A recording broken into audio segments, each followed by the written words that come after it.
In the 16th century, this was a Rajasthan megacity, 9,000 homes carved into the Ara Valley hills, centered around a 7-story royal palace and a thriving marketplace.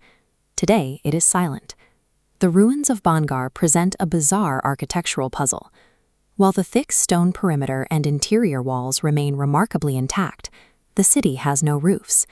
It looks as if the top layer of an entire civilization was surgically removed.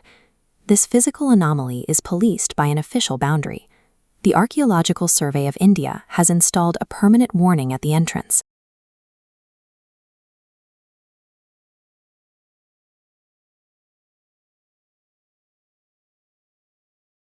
Skeletons and a government-mandated curfew creates a tension that local folklore has spent 3 centuries trying to explain.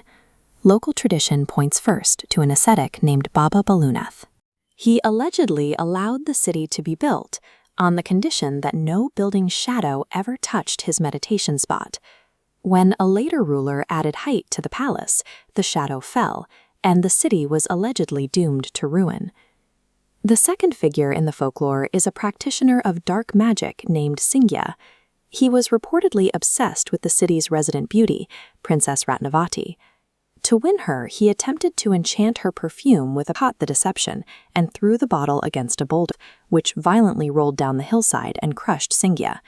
In his final moments, he cursed the city to collapse and its inhabitants to be trapped within its walls forever. These stories serve a specific purpose.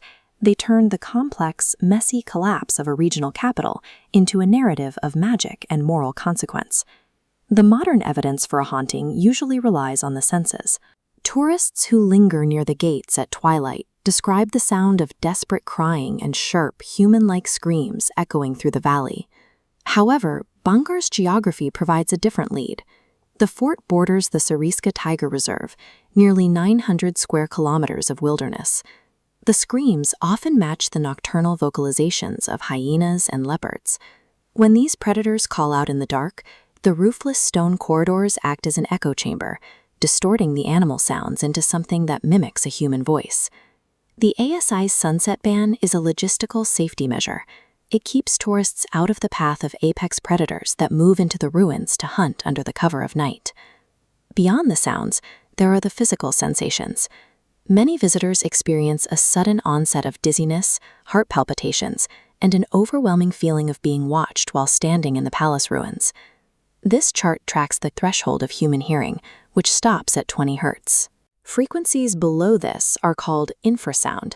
You cannot hear these waves, but your body absorbs them as internal vibrations that trigger a primitive fight-or-flight response in the nervous system.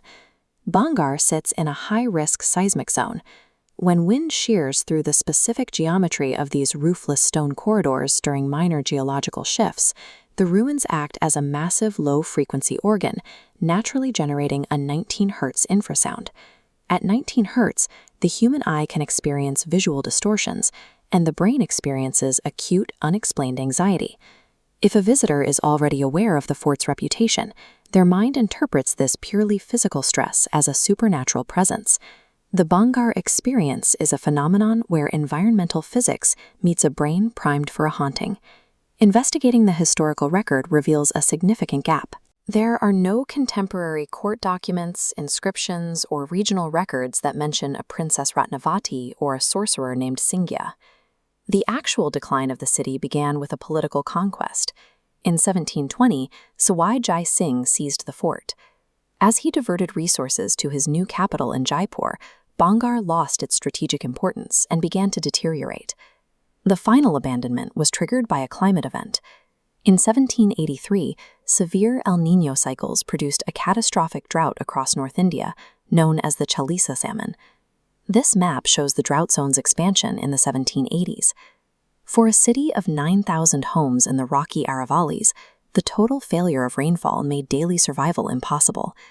Bhangarh's residents were forced into a mass exodus, leaving their homes behind to escape a collapsing environment. Why does the story of the sorcerer's curse survive, while the history of the Chalisa famine is largely forgotten?